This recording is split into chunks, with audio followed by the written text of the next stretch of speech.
This morning, we now know Saoirse Kennedy Hill died of an accidental overdose, her death certificate listing a toxic mix of alcohol and prescription drugs.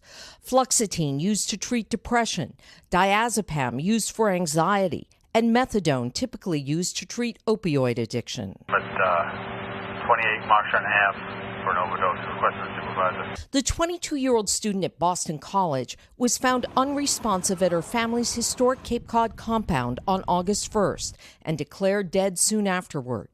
RFK Jr. in his eulogy for his niece, saying she had spent the last night of her life having dinner with her grandmother Ethel, then going out and celebrating the completion of a 25-page term paper for college with a friend, and swimming at dawn before watching the sunrise. She was the only child of Senator Robert Kennedy's daughter Courtney and Paul Hill, an Irishman wrongly convicted and imprisoned for bombing British pubs in the 1970s.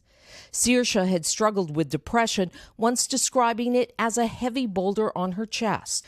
Writing in her high school newspaper in 2016, she opened up about having previously attempted suicide and the silent suffering of mental illness.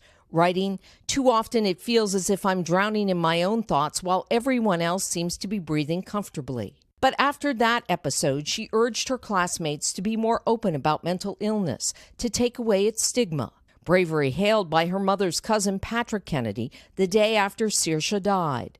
The former congressman is now an advocate for mental health. She opened the door for her peers to also come out and not feel shamed by this illness, and she's a real hero in my family. Her uncle RFK Jr. saying as much at the funeral. If anybody ever wondered whether God loves the Kennedys, the proof is that he gave us Saoirse, this brilliant beam of light and laughter.